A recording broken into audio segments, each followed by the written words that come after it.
bienvenidos. Estamos con el diputado Jorge Gaviño. Él es diputado por el Partido de la Revolución Democrática en el Congreso de la Ciudad de México. Sin embargo, Jorge Gaviño tiene una particularidad. Ha estado en distintos momentos de su carrera profesional vinculado al tema energético. Concretamente ha estado en Petróleos Mexicanos, en la dirección de Jesús Reyes Heroles González Garza, y hace apenas un par de días organizó un congreso, un foro en el Congreso de la Ciudad de México para discutir este tema que nos tiene a todos, literalmente a todos en el país, con la atención fija, porque el presidente Andrés Manuel López Obrador anunció una estrategia en contra del huachicoleo, que el gobierno pasado lo había cifrado entre 20 y 30 mil millones de pesos. El presidente López Obrador lo alcanza a mencionar en 60 mil millones. Hay algunos expertos que nos hablan de que puede ser incluso mayor, pero la verdad es que es un problema bastante complejo, y por eso quisimos invitar al diputado para que nos explique qué fue lo que pasó y por qué estamos en este gran problema, y si se abordó, digamos, bien este problema contra el huachicoleo.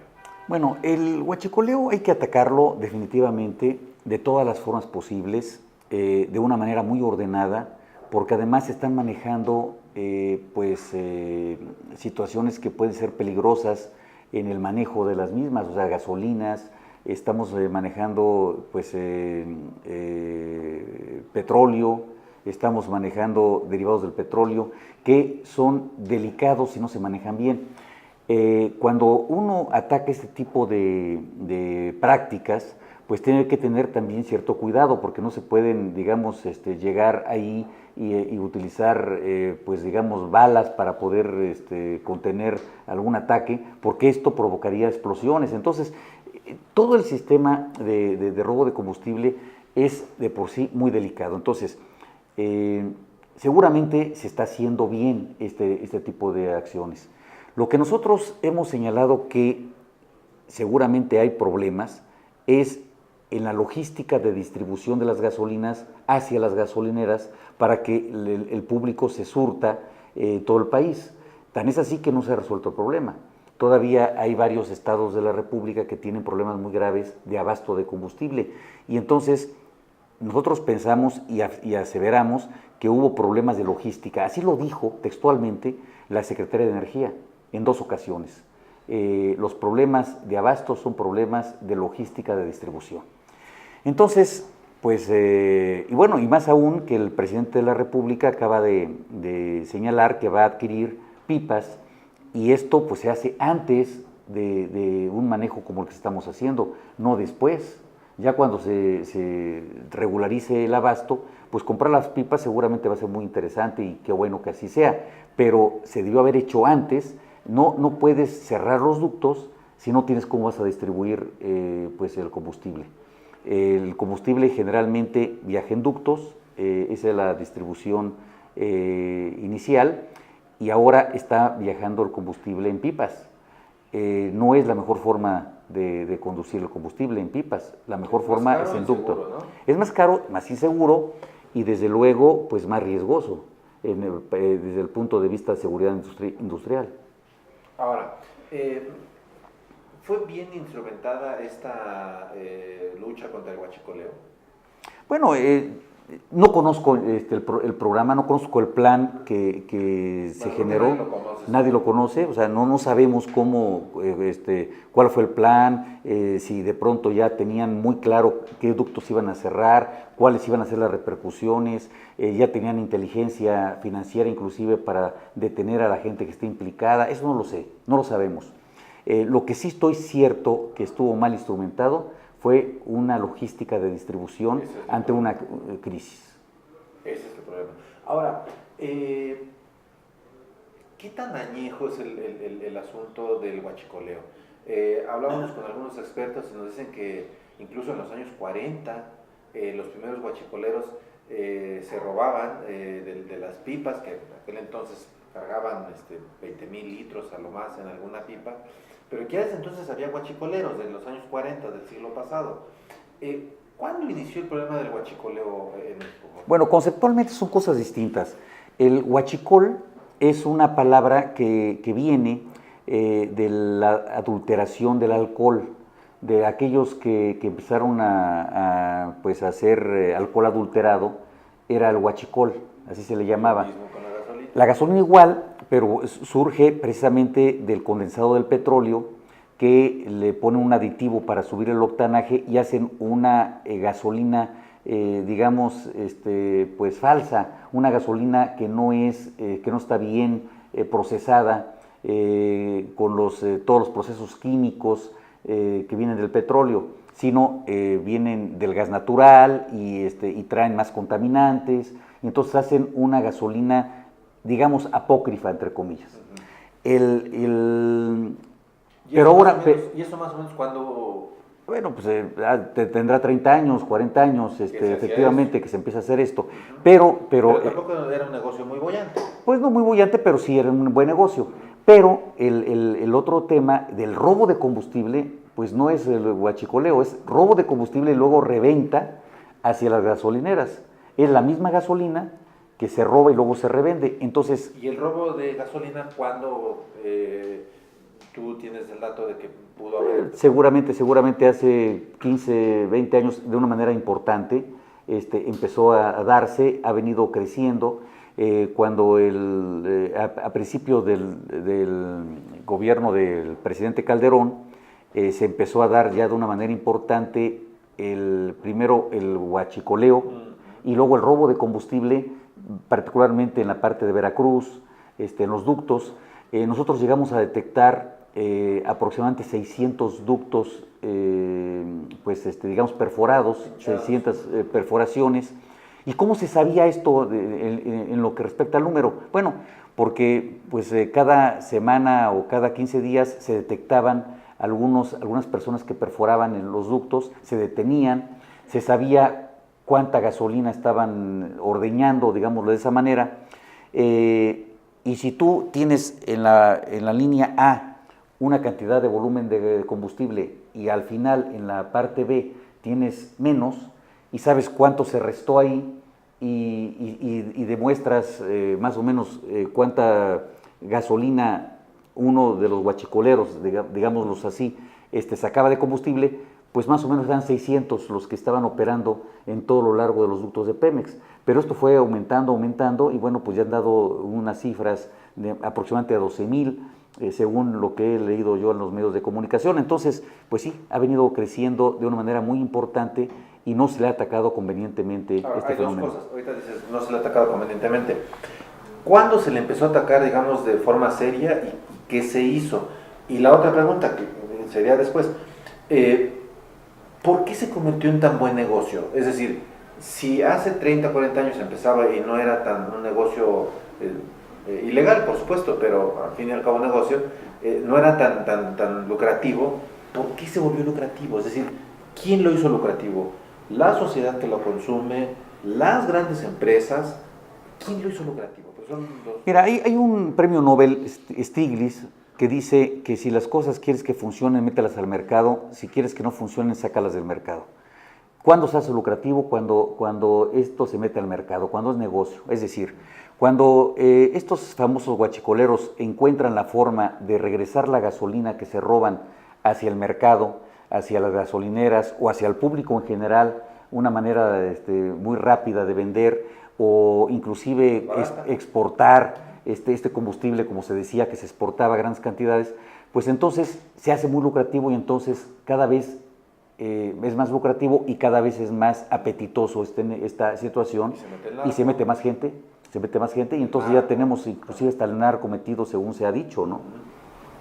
Entonces, o sea, digamos, la misma gente, la misma sociedad, para decirlo con sus letras, la misma sociedad y las empresas que lo usan, hicieron lucrativo el negocio. Yo diría al revés, efectivamente, como tú lo dices, pero al revés. Primero las empresas, es decir, en donde ya algunos empresarios gasolineros corruptos empiezan a aceptar más barata la gasolina que se lo da Pemex, es decir, llegan las pipas, inclusive del propio Pemex, llegaban las pipas del propio Pemex, te doy más barato el combustible de lo que te doy si te lo facturo, pues entonces échalo a la tinaja, lo empiezan a llenar y entonces pues se empiezan a ganar más dinero y se empieza a hacer un círculo vicioso de corrupción terrible. Y el único que pierde pues es la empresa paraestatal y con ello todo el pueblo de México. Sí, efectivamente es un problema muy grave que tenemos que detener de alguna manera. Claro. Ahora, te preguntaba hace un momento, ¿cuáles son las primeras acciones que se empezaron, digamos, a hacer de manera ya más científica para combatir el robo de combustible? Primero es el control de la presión de los ductos. ¿Qué se hace? ¿De qué años más o menos se empezó a hacer esto? Bueno, no tengo los años, pero pues seguramente fue en el... pues no sabría decirte con precisión los años, pero lo podríamos precisar. Pero ¿qué es lo que se hace? Bueno, es el control de presiones en los ductos. Los ductos originalmente no tenían controles electrónicos de presión, entonces la gente llegaba, primero con mucha dificultad a perforar el tubo, a meterle una válvula reductora de presión y de ahí pues empezarlo por una manguera y a los tanques. Y así de sencillo era, pero también así de complicado porque pues no toda la tecnología permitía perforar el ducto sin sacar chispas, sin tener peligro de una explosión, entonces no cualquier gente lo hacía. Y ahora la tecnología que nos permite hacer una perforación de una manera muy directa, sin sacar chispas, y meten una válvula que compran en cualquier palería de reductora de presión y ya se conectan. Ya las cosas han cambiado tecnológicamente también a favor de los delincuentes. Pero en ese entonces, estoy hablando de hace 25, 30 años quizá, empiezan a meter válvulas reductoras de presión y para controlar esa información se ponen también medidores de presión. Si de pronto está la línea y empieza a bajar la presión, pues ya hay una alarma de que alguien está robando el combustible o hay una fuga de combustible por algún accidente. En ese momento se deben cerrar las válvulas y revisar dónde está la pérdida de presión. Luego, también tecnológicamente los delincuentes avanzan, ponen dos tipos de válvula. Una válvula para meter presión de aire o de agua Y así no baja y de otra válvula sacando lo mismo. Y entonces pues en la computadora se equilibra la presión y así empezaron también a trabajar de otra manera. Entonces, pero la tecnología ha ido evolucionando de los dos lados. Entonces yo espero, en este momento ya no tengo yo noticias, pero seguramente Pemex ya tiene pues la más alta tecnología en este sistema SCADA, en donde se está manejando toda la presión y todos los combustibles, cómo se manejan las propias gasolineras. Pero es evidente que gobernadores y gobierno federal, alguien cerró los ojos o volteó la mirada para otro lado, ¿no? Pues cuando hay corrupción, pues evidentemente en diferentes niveles debe de haber complicidad para permitir este tipo de situaciones, porque además es mucho dinero y es mucho combustible. No es una señora que agarra una cubeta de combustible y se lo lleva a su carro. Aquí es una delincuencia organizada que pues ha venido evolucionando a través de la venta del mercado que mencionábamos en un principio. Claro. Para terminar, entonces, ¿qué futuro ves a esta guerra contra el huachicoleo que inició el presidente López Obrador? Bueno, yo creo que se puede controlar el robo de combustible. Creo que si se controlan a las gasolineras, en el sentido de los volúmenes que el propio Pemex entrega diariamente o cada semana, lo que sea, y se tiene claro cuánto combustible se está entregando a las gasolineras, y a través de los medidores de las bombas cuánta gasolina está saliendo, y luego las facturas correspondientes cuadran, pues ahí no hay problema. El problema se da cuando se vende menos combustible por parte de Pemex y el gasolinero vende más. Claro, ahora, también hay formas de alterar las mediciones. A nosotros nos están dando muchos gasolineros 800 mililitros por un litro, y eso no lo están controlando convenientemente. Y ahí finalmente no le están robando a Pemex, le están robando directamente a la persona, al conductor que llega con los ojos vendados, ponle 500 pesos, ponle 1,000 pesos a mi carro, y pues nos dan menos volumen de lo que nos corresponde. Claro. Yo creo que también hay que la sociedad sea menos cínica, ¿no? Es decir, que no compremos huachicol o no compremos gasolina robada. Ahora, la mayoría de las personas no compramos huachicol. Aquí también es la industria la que está comprando huachicol. Aquí lo que tenemos que ver es los grandes volúmenes, a quién le están vendiendo, a qué empresas, a qué fábricas, a qué hornos le están vendiendo combustible o adulterado o robado. Esa es la cosa. Y algo que se me va a preguntar, de este foro que tuvieron en el Congreso de la Ciudad de México, digamos, ¿cuáles serían las principales líneas que se plantearon ahí? Bueno, yo te diría que hubo prácticamente consenso en dos temas. Uno, de un apoyo a la política del combate al huachicoleo. Todos fuimos prácticamente unánimes en ese sentido, y un apoyo a las políticas del combate y el apoyo al presidente en ese sentido. Segunda, una llamada de atención a que no conocemos el programa, no conocemos los planes, no conocemos la logística de distribución y creemos que ahí hubo varios errores. Casi todos los panelistas estuvimos en ese sentido unánimes también, diciendo que hubo errores muy graves que hay que asumir, porque finalmente pues no se trata de engañar a nadie, se trata de que se asuma. Hubo un error en la logística, hay que decirlo claramente, y pues también la gente lo entenderá, ¿no? Hay quienes piensan que es una barbaridad pensar en comprar 500 pipas o 1000, como está anunciando el presidente, y contratar choferes para ello. Es una barbaridad hacer eso, es decir, es mucho más caro transportar por pipa, eso es un hecho, por el costo que implica y por el riesgo que puede implicar. Es una barbaridad pensar en que lo hacemos por pipas y ahora sabemos que el gobierno federal quiere centralizar el control de las pipas. Mira, yo diría, sin conocer los volúmenes que van a mover y la logística, que están haciendo otra vez las cosas sin planeación. Porque si tú vas a cerrar un ducto de Pemex, pues evidentemente tienes que pensar en cómo vas a llevar el combustible del punto A al punto B. Entonces, si lo voy a mover del punto A al punto B sin ducto, tengo que saber cuántas pipas voy a necesitar. Si yo tengo 2 pipas y necesito 10, tengo que ver dónde voy a conseguir las otras pipas, si las voy a rentar o las voy a comprar. Si las voy a rentar, tengo que ver si el mercado nacional tiene las suficientes pipas para poderme dar ese servicio, o tengo que comprarlas. Y no voy a dar el paso del cierre del ducto hasta tener yo todos los elementos de logística adecuados y revisados para que me den el punto A al punto B. Eso no se está haciendo. Ahora, otra cosa que me llama mucho la atención, me dicen, voy a comprar pipas de 60,000 litros. Las pipas de 60,000 litros son muy largas, no entran en las ciudades fácilmente en las calles. Las pipas de 30,000 ya son más fáciles, las de 10,000 son las más sencillas. Entonces, a mí me está dando una idea de que no tienen muy claro para dónde quieren las pipas. Porque si dicen, si no compro las grandes, las compro las más chicas, porque no hay en el mercado, se me hace, cuando menos hay una falta de planeación. Entonces, yo también llamaría la atención ahí, a la gente que lo está haciendo, a que revise los planes, programas. Pero que es un plan, tenemos un programa, tenemos un método, y ya luego lo tenemos por escrito para luego poderlo evaluar, porque si no si no se va a convertir en una ocurrencia, y eso va a salir mal. Nunca salen bien las ocurrencias. Hay mucha improvisación, ¿no? Sí. Por lo menos por lo que se ve. Así es. Claro. Jorge, ¿algo quisieras agregar y puntualizar? Pues nosotros, como diputados de la ciudad y particularmente del PRD, vamos a estar muy atentos a todos estos programas, a estos planes, y vamos a estar nosotros acompañando al gobierno, apoyándolo, eso es muy importante, en lo que creemos que será bien para la ciudad.